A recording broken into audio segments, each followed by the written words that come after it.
Lolo untxi ezberdina.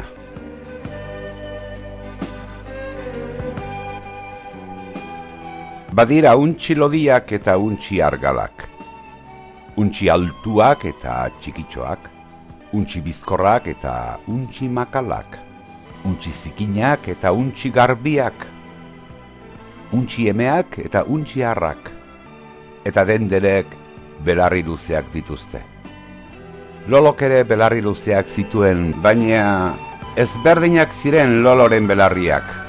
Tente egon beharko zuten biek, baina eskubiko belarria erori egiten zitzaion. Belarri erori, oiukatzen zioten besteek. Jarri belarriak tente guk bezala. Ai, zerretzuen egingo Lolok bi belarriak tente edukitzeagatik. Zuaitzadar batetik buruz bera jarri ezkero, orduan bai, tente belarriak, baina ezin pasako zuen bizitza osoa buruz behera zintzilik. Beraz, inork ez ikusteko, belarriak estaltzea erabaki zuen, eta amonaren teontziaren zorroa jantzi zuen txano gisa. Gainerako untxiak, barrez lehertu ziren.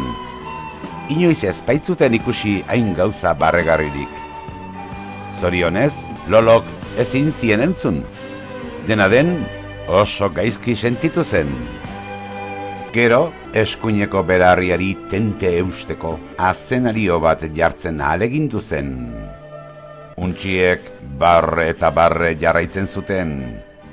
Egingo aldizut kosk belarrian, galdetu zion haietako batek. Geroago, soka bat eta txotx bat erabili zituen. Beste untxiek barrez lehertu beharrean zeuden. Ondoren, belarria bendatu zuen. Geroxeago, arrantzarako kainabera batekin eta arroparentzako pintza batekin saiatu zen belarriari eusten. Globo batekin ere saiatu zen. Eta untxiak antxe, itzuli purdika barrez ito beharrean. Baina ezerket zuen bere belarria konpondu. Erorita jarraitzen zuen. Lolo oso triste eta haserre, basoan babestu zen, eta hala esan zuen oiuka. Moztu egingo dut belarri nazkante hau, eta horrela, ez didate gehiago barrerik egingo. Baina pentsatu zuen agian medikuak lagundu ahal izango ziola. Sendagileak barrutik eta kanpotik aztertu zituen Loloren belarriak. Neurtu, pisatu eta ondo begiratu ondoren esan zuen. Zure belarriari tinkotasun apur bat falta zaio, baina gainerakoan ederki aditzen duzu. Gainera ez dago bi belarri berdinik. Eta agur esaterakoan azenario bat oparitu zion Lolori.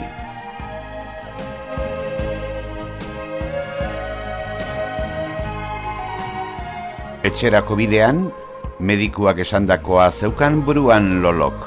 Egia zen, etzegoen belarri bat bestea bezalako zenik.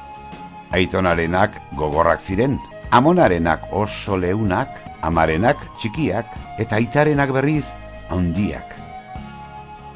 Eta ni neuk belarri bat zuzena dut, eta bestea eroria.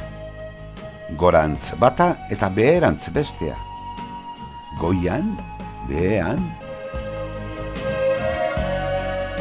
Hemen dugu Lolo, egin zuen oihu untxitxo batek, etortzen ikusi zuenean.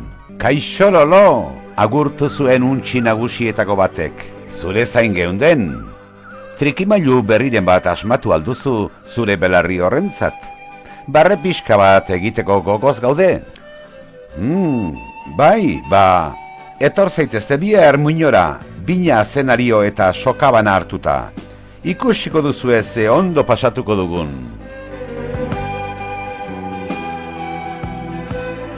Hurrengo egunean, Lolok esan zien, entzun ondo, lotu denok azenarioa belarri bati. Orain, denok dugu belarri bat eroria eta bestea tente. Untxiek elkarri begiratu zioten eta barrez hasi ziren. Handi gutxira, denak barrealgaraka zeuden, inoiz ez baitzuten hain ongi pasa.